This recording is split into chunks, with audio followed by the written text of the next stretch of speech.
کہ جس کو اجاگر کرنے کی ضرورت ہے، اور اتنی صلاحیتوں والے بچے.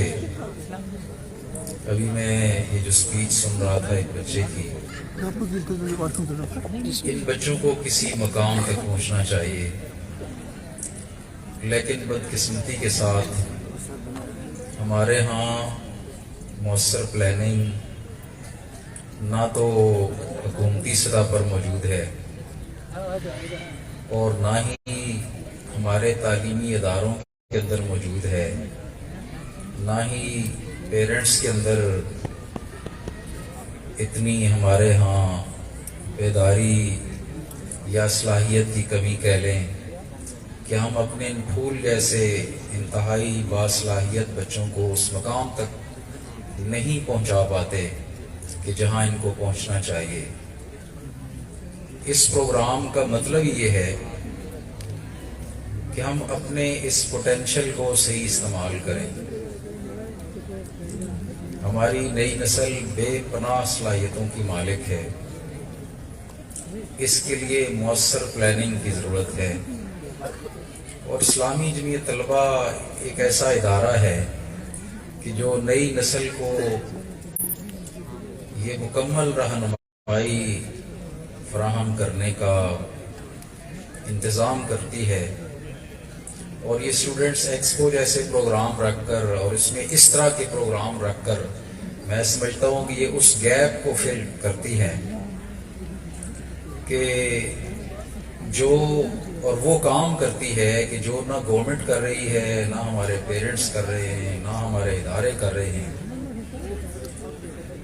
اور عملی زندگی کے اندر حقیقتاً ہمیں نظر آتا ہے کہ اسلامی جمعیت طلبہ کی جو پروڈکشن ہے وہ ہمیں ہر دفتر کے اندر بیٹھے مختلف آفیسران سے ملاقات ہوتی ہے تو اندازہ ہوتا ہے کہ یہ ڈی پی او صاحب اسلامی جمعیت طلبہ کے رکن رہے ہیں، یہ ڈی سی صاحب اسلامی جمعیت طلبہ کے رکن رہے ہیں، یہ اے سی صاحب اسلامی جمعیت طلبہ کے رفیق رہے ہیں. تو الحمدللہ اسلامی جمعیت طلبہ نے غریبوں کے بچوں کو وہ راہ دکھائی ہے کہ جو شاید جمعیت کی عدم موجودگی میں ہمیں نظر نہ آتی. تو بات صرف میں سی ایس ایس کی نہیں کروں گا بلکہ آپ کے کیریئر کی بات کروں گا کہ آپ میں سے ہر ایک بچے نے، ہر ایک طالب علم نے اپنے سامنے ایک ویژن رکھنا ہے، اپنے سامنے ایک منزل، ایک ٹارگٹ متعین کرنا ہے کہ میں نے بڑے ہو کر کیا بننا ہے. اور اس کے لیے ایک تو طالب علم کا ٹرینڈ، اس کا رجحان جو نیچرل ٹرینڈ ہے اس کو دیکھنا بہت ضروری ہے. بعض اوقات پیرنٹس غلط ڈیسائیڈ کرتے ہیں، بچے کا ٹرینڈ ایک طرف ہے اور ہمارا جو ٹرینڈ ہے وہ کسی دوسری طرف ہے. اس طرح جو بچے ہیں وہ کنفیوژن کا شکار ہو جاتے ہیں. اس لیے سب سے پہلی بات پلاننگ کے اندر جو پیرنٹس یہاں بیٹھے ہیں، جو ٹیچرز یہاں بیٹھے ہیں، ان کا بھی یہ فرض بنتا ہے کہ وہ بچے کا نیچرل ٹرینڈ دیکھیں. یہ بچہ کس فیلڈ کے اندر جا سکتا ہے. ضروری نہیں ہے کہ یہاں پر بیٹھے ہوئے سارے اسٹوڈنٹس جو ہے وہ سی ایس ایس کر جائیں، وہ پی سی ایس کر جائیں، وہ آرمی کے اندر افسر بن جائیں، سول کے اندر افسر بن جائیں. یہ بات ضروری نہیں ہے. اصل چیز یہ ہے کہ ہم نے جو ہمارے بچوں میں ٹیلنٹ موجود ہے اس کو ہم نے اجاگر کرنا ہے، جو پوٹینشل موجود ہے اس کو ہم نے تلاش کرنا ہے. اور ایک ایک بچہ ہمارا کلاس میں بیٹھا ہوا ایک ایک بچہ قیمتی ہے. اس میں جو ہمارے ٹیچرز ہیں ان کا بھی یہ بنیادی فرض بنتا ہے، اس میں پیرنٹس کا بھی فرض بنتا ہے، اور گورنمنٹ کا تو اصل فرض تو گورنمنٹ کا ہے. لیکن اس سطح پر ہم دیکھتے ہیں کہ ہمارے ہاں وہ چونکہ ہمارے بس میں نہیں ہے. ہم لوگ جو یہاں بیٹھے ہیں، ہم ٹیچرز ہیں، پیرنٹس ہیں، اسٹوڈنٹس ہیں، ہمارا یہ فرض بنتا ہے کہ ہم اپنی کلاس کے اندر بیٹھے ہوئے ایک ایک بچے کو دیکھیں، اس کا ٹرینڈ دیکھیں، اس کے مطابق اس بچے کی نشو و نما کریں، اس کی صلاحیتوں کی، اس کے ٹرینڈ کو مزید ہم امپروو کریں کہ ایک بچہ اگر واقعتاً وہ CSS کرنا چاہتا ہے، سول سروسز میں جانا چاہتا ہے، تو اس کے لیے کیا گائیڈ لائن چاہیے۔ آپ میں سے جو لوگ CSS کرنا چاہتے ہیں، ضروری نہیں ہے کہ ایک CSS کا لفظ ہمیں مل گیا ہے کہ اس کے ذریعے سول کے اندر آفیسرز بنتے ہیں۔ آپ پروفیشنل لائنز ہیں، آپ کی ڈاکٹرز ہیں، انجینئرز ہیں، پروفیسر صاحبان ہیں، یہ لوگ بھی پنجاب پبلک سروس کمیشن کے ذریعے سول کے اندر آفیسرز بھرتی ہوتے ہیں۔ تو آپ کسی شعبے کے اندر بھی کمیشن کلیئر کر کے آپ جو ہے وہ اپنی خدمات بحیثیت آفیسر آپ سر انجام دے سکتے ہیں۔ اور یہ بھی ضروری نہیں ہے کہ آپ میں سے یا ہم سارے لوگوں میں سے ہر ایک بندہ افسر ہی بن جائے، اور افسر بن کے ہی ہم اپنی قوم کی خدمت کر سکتے ہیں، اپنے ملک کو ہم آگے بڑھا سکتے ہیں۔ اس میں بہت سارے شعبے ہیں۔ میں نے عرض کیا کہ آپ نے بچے کا نیچرل ٹرینڈ دیکھ کر، اس کی صلاحیتیں دیکھ کر، پھر اپنے وسائل دیکھ کر، پھر اس میں مالی وسائل بھی ہوتے ہیں، اس میں بچے کی صلاحیتیں بھی ہوتی ہیں، اس میں پیرنٹس کے حالات ہیں، اس میں اپنے خاندان کے حالات ہیں، یہ ساری چیزیں دیکھ کر مؤثر پلاننگ کر کے ہم ایک بچے کو کسی نہ کسی مقام تک ہم پہنچا سکتے ہیں۔ میں پچھلے دنوں ایک اسی طرح کی محفل کے اندر بات کر رہا تھا، اور اس میں میرے سامنے اسٹوڈنٹس تھے۔ ایک غریب علاقہ تھا، پہاڑی علاقہ تھا، وہاں اسی طرح ایک فنکشن تھا، اس میں بات کر رہا تھا۔ تو میں نے بتایا کہ کوئی طالب علم نالائق نہیں ہوتا، اور کوئی طالب علم غریب بھی نہیں ہوتا۔ اصل میں یہ ایک مائنڈ سیٹ ہے جو ہم نے خود بنانا ہے۔ اگر ایک انتہائی غریب بچہ ہے، میں نے بہت سارے ایسے بچوں کو دیکھا ہے، ایسے اسٹوڈنٹس کو دیکھا ہے کہ جن کے وسائل بالکل نہ ہونے کے برابر تھے، انہوں نے تہیہ کیا کہ ہم نے کسی مقام تک پہنچنا ہے۔ میرے سامنے ایسے لوگ موجود ہیں کہ جنہوں نے ٹیوشنیں پڑھا کے، جنہوں نے مزدوریاں کر کے پڑھائی کی ہے، اور پڑھنے کے بعد انہوں نے PhD کرنے کے بعد آج وہ بیرون ملک بڑے اچھے عہدوں پر کام کر رہے ہیں۔ تو کوئی غریب نہیں ہوتا۔ اگر ہم نے طے کر لیا ہے کہ ہم نے کسی مقام تک پہنچنا ہے، ایک اسٹوڈنٹ ہے اس نے یہ طے کر لیا ہے، تو اللہ تعالیٰ اس کو وسائل بھی فراہم کرتے ہیں، اور اس کے لیے حالات بھی خود بخود پیدا کرتے ہیں۔ اگر پیرنٹس نے یہ ڈیسائیڈ کیا ہے کہ میں نے اپنے اس بچے کو کسی مقام تک پہنچانا ہے، تو وسائل اللہ تعالیٰ کی ذات فراہم کرتی ہے۔ اسی طرح میں نے عرض کیا کہ کوئی بچہ نالائق نہیں ہوتا۔ آپ یقین کریں کہ میرے سامنے ایسی مثالیں موجود ہیں کہ ایک اسٹوڈنٹ تھا میٹرک کا، پہلی دفعہ اس کی میٹرک کے اندر کمپارٹ آ گئی 2 سبجیکٹس کے اندر۔ اب ہم لوگ بچوں کو پروموٹ کرتے رہتے ہیں، ان کو انکریج کرتے رہتے ہیں، اور یہی چیز میں اکثر یہ کہتا ہوں۔ بلکہ ایک تو وہ بچہ میرے سامنے موجود ہے کہ جو 9th کلاس میں آیا تھا، اور اس میں یہی بات میں نے کہی تھی کہ کوئی بچہ نالائق نہیں ہوتا۔ اس وقت وہ بچہ MSc فزکس کر چکا ہے، اور MSc کرنے کے بعد جب میری ملاقات ہوئی تو اس بچے نے مجھے بتایا کہ سر آپ نے ہمیں ایک لیکچر کے اندر کہا تھا کہ کوئی بچہ نالائق نہیں ہوتا، اور میں انتہائی پہلے ڈسکریج تھا، اور میں نے ارادہ کیا تھا کہ بمشکل شاید میں میٹرک کر پاؤں گا، لیکن آپ کا وہ ایک جملہ آج تک میرے کانوں کے اندر گونج رہا ہے کہ جس نے میری زندگی بدل دی، جس نے مجھے حوصلہ دیا، اور پھر میں نے رات دن ایک کی، پھر میں نے FSc کی، پھر میں نے BSc کی، پھر میں نے MSc فزکس کی۔ اور اسی طرح ایک اور اسٹوڈنٹ میری آنکھوں کے سامنے ہے، پنڈی سرحال ایک گاؤں ہے، وہاں کا رہنے والا ہے، انتہائی غریب زمیندار کا بیٹا، کہ جس نے میٹرک کیا، ایف ایس سی کی، بی ایس سی کی، ایم ایس سی کی، اور اب فارن سے وہ پی ایچ ڈی کر رہا ہے، بالکل فائنل سٹیجز پہ ہے، اور اسے صدارتی ایوارڈ ملا ہے. تو یہ چیزیں میں آپ کو میرا بتانے کا مقصد یہ ہے کہ الحمدللہ ہماری نئی نسل کے اندر بڑا پوٹینشل موجود ہے، بڑی صلاحیتیں، چھپی ہوئی صلاحیتیں ہیں. ان چھپی ہوئی صلاحیتوں کو اجاگر کرنا، ان کو تلاش کرنا، اور بچے کے نیچرل ٹرینڈ کو دیکھ کر، اسٹوڈنٹ کے نیچرل ٹرینڈ کو دیکھ کر ہم نے اس کو ڈائریکشن دینی ہے، اس کو سمجھ دینی ہے کہ یہ اس نے ڈاکٹر بننا ہے، اس نے انجینئر بننا ہے، اس نے پروفیسر بننا ہے، اس نے سی ایس ایس کرنا ہے، یا اس نے کس لائن میں جانا ہے.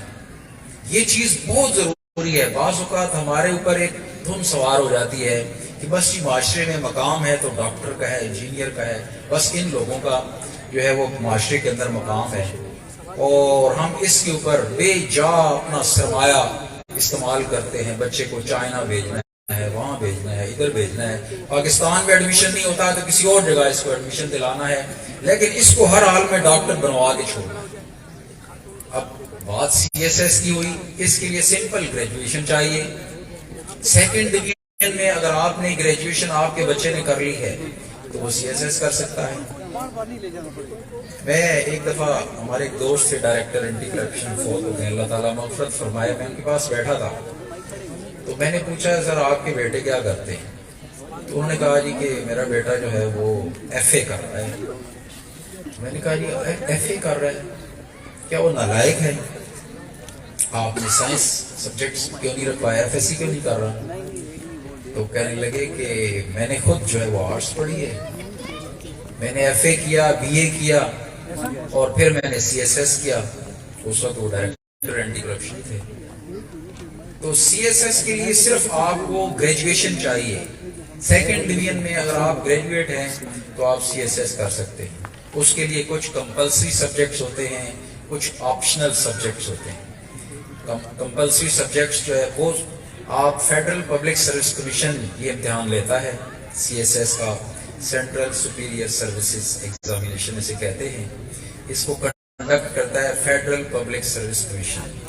تو فیڈرل پبلک سروس کمیشن کی ویب سائٹ پہ آپ کو اس کو پورا سلیبس آپ کو مل سکتا ہے.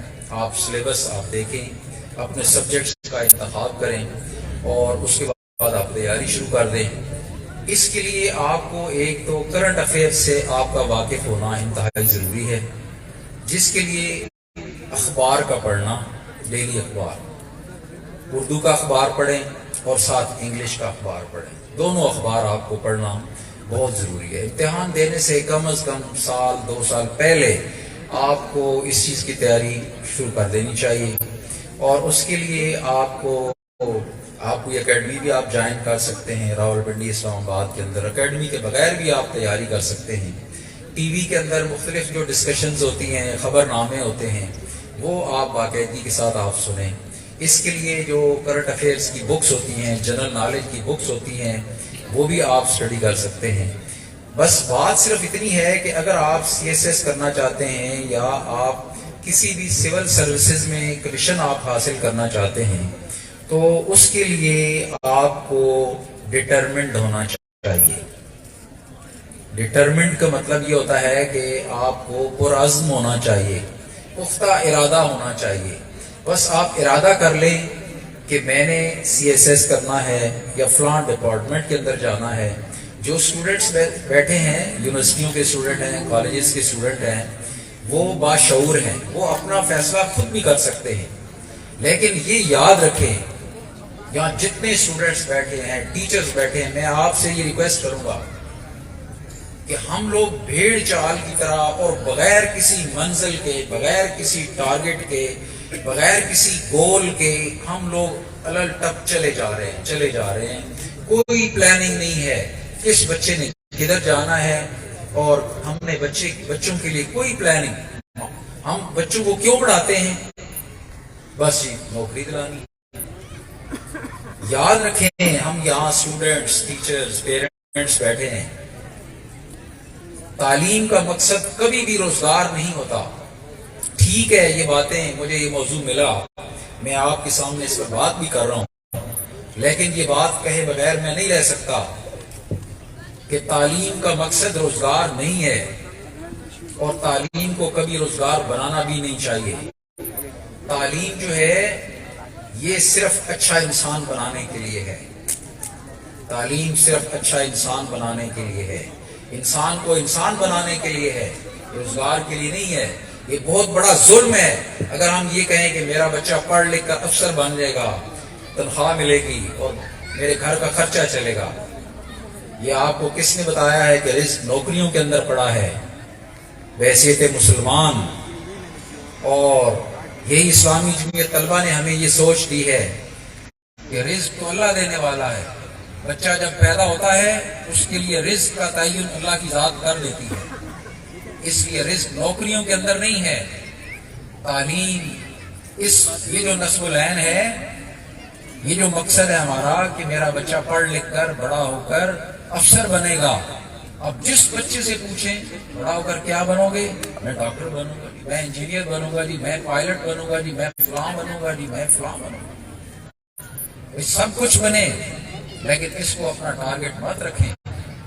آپ پڑھیں، بچے کا نیچرل ٹرینڈ جس طرف ہے، میں اس بات پر زور دے رہا ہوں۔